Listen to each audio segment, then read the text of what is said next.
আসসালামু আলাইকুম। সুপ্রিয় দর্শক, শুভেচ্ছা নেবেন। ইউক্রেনের ভেতরে রাজনীতিতে একটা বড় ধরনের পরিবর্তন হয়েছে। সে দেশে সরকার বদলে গেছে। সরকার বদলে গেছে মানে কি যে ভলোদিমির জেলেনস্কি পদত্যাগ করেছেন, নতুন কেউ এসেছে? না, সে দেশের প্রেসিডেন্ট তার পদে বহাল আছেন, কিন্তু প্রধানমন্ত্রী নিয়োগের মাত্র ১ বছরের মাথায় পদত্যাগ করেছেন। ইউক্রেনের প্রধানমন্ত্রী ইউলিয়া সিভিরেঙ্কো তার পদত্যাগপত্র পার্লামেন্টে দিয়েছেন এবং পার্লামেন্ট পদত্যাগপত্র গ্রহণের প্রস্তাব পাশ করেছে। কিন্তু তিনি কেন পদত্যাগ করলেন, কেন এই সরকারের রদবদল হলো, এ বিষয়ে সুস্পষ্ট কোনো ব্যাখ্যা কারো কাছে নেই। এটি জেলেনস্কি জানেন যে তিনি কেন এই সরকারের পরিবর্তন করে দিচ্ছেন। এখন জেলেনস্কি তো অনেকদিন ধরে ইউক্রেনের প্রেসিডেন্ট হিসেবে আছেন। নির্বাচনও সময় মতো হয়নি। যা নিয়ে রাশিয়ার প্রেসিডেন্ট ভ্লাদিমির পুতিন অনেক সময় অভিযোগ করেছেন, কটাক্ষ করেছেন। তিনি বলেছেন যে জেলেনস্কির আসলে বৈধতা নেই, তিনি বৈধ প্রেসিডেন্ট নন। তাহলে জেলেনস্কি কিভাবে ক্ষমতায় আছেন এবং তার প্রধানমন্ত্রী কেন বারবার বদল হয়ে যাচ্ছে, এই বিষয়টি নিয়ে একটু আলোচনা করি। ইউক্রেনের সংবিধান বলে যে যখন ইউক্রেন যুদ্ধে থাকে তখন সেখানে নির্বাচন আয়োজনের বাধ্যবাধকতা নেই। অর্থাৎ যিনি প্রেসিডেন্ট আছেন তিনি জব কন্টিনিউ করবেন।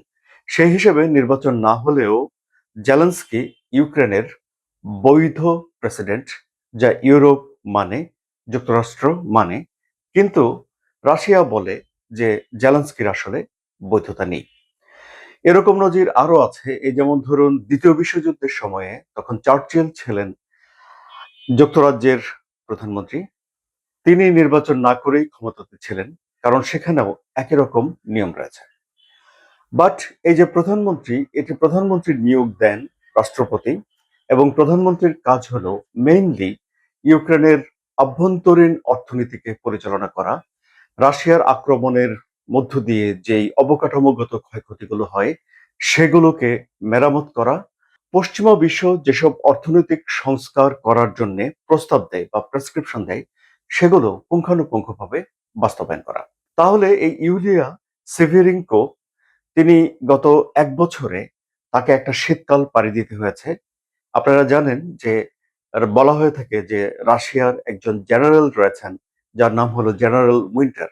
মানে শীতকালকে রাশিয়া তাদের নিজেদের পক্ষে সুচারুভাবে ব্যবহার করে এবং শীতকালে ইউক্রেনে ব্যাপক হামলা করে ইউক্রেনের জ্বালানি অবকাঠামো, বিদ্যুৎ ব্যবস্থা, তাপ বিতরণ ব্যবস্থা এগুলোকে ভেঙে দেয়।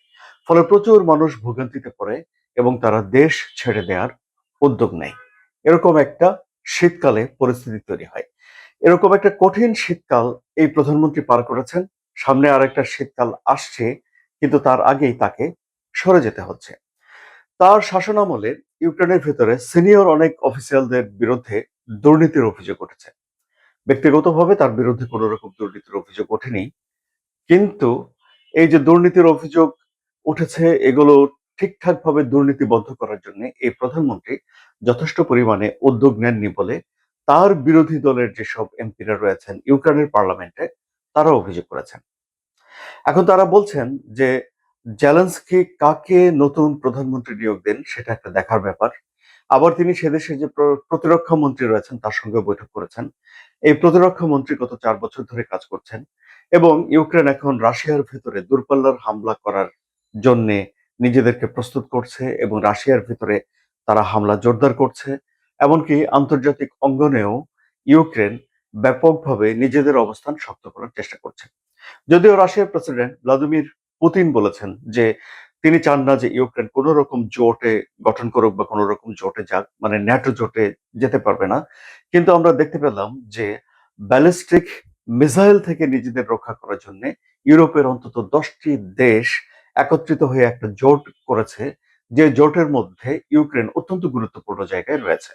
কেন গুরুত্বপূর্ণ জায়গায় রয়েছে? কারণ হলো যে ইউক্রেন এই ৪-৫ বছর ধরে রাশিয়ার সঙ্গে যুদ্ধ করে যে অভিজ্ঞতা অর্জন করেছে, মানে রাশিয়াকে ৫ বছর ধরে ঠেকিয়ে রাখতে পারাটাকে বিশাল অর্জন হিসেবে দেখছে ইউরোপ, এবং এই অভিজ্ঞতা কাজে লাগিয়ে তারাও নিজেদেরকে রক্ষা করতে চায়।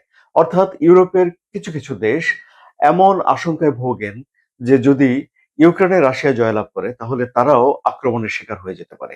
সুতরাং যেভাবে রাশিয়াকে ইউক্রেন ঠেকিয়ে দিচ্ছে সেটি তাদের জন্য একটা অমূল্য অভিজ্ঞতা, এবং এই কারণে জেলেনস্কি সেখানে গুরুত্ব পাচ্ছে।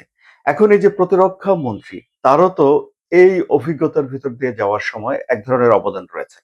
ফলে তাকে যদি জেলেনস্কি সরিয়ে দেন তাহলে এটি বড় বিষয় ইউক্রেনের রাজনীতিতে হয়ে উঠবে বলে ধারণা করা হচ্ছে। আবার ধরুন জেলেনস্কি বিগত সময়গুলোতে যেভাবে সরকার গঠন করেছে তাতে করে দেখা গেছে যিনি প্রধানমন্ত্রীর দায়িত্ব পালন করছেন তাকে সরিয়ে প্রতিরক্ষা মন্ত্রী বানানো হচ্ছে। যিনি প্রতিরক্ষা মন্ত্রীর দায়িত্ব পালন করছেন তাকে সরিয়ে অন্য একটা মন্ত্রী বানানো হচ্ছে। অর্থাৎ সেখানে রদবদল হয় আরকি। এক পোস্ট থেকে অন্য পোস্টে যায়। কিন্তু তার চেনা জানা এবং তার আস্থার লোকগুলোই সরকারের ভেতরে থাকে। এখন এই নতুন প্রধানমন্ত্রীর নাম বৃহস্পতিবারে প্রস্তাব করতে হবে এবং নতুন প্রধানমন্ত্রী হিসেবে কাকে জেলেনস্কি নিয়োগ দেন সেটি এখন একটা দেখার বিষয় হয়ে রয়েছে।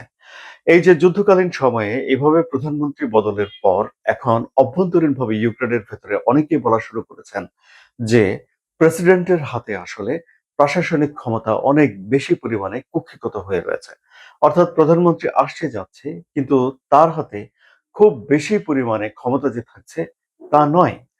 ঠিকই, কারণ আমরা তো আসলে ইউক্রেনের সরকার বলতে জেলেনস্কিকেই বুঝি, তাই না? আমাদের কাছে যেসব নিউজগুলো আছে এবং এই সব জায়গাগুলোতে প্রধানমন্ত্রীকে তেমনভাবে হাইলাইট করা হয় না। কারণ তিনি ইউক্রেনের ভেতরের অভ্যন্তরীণ অর্থনীতির বিষয়গুলো দেখেন।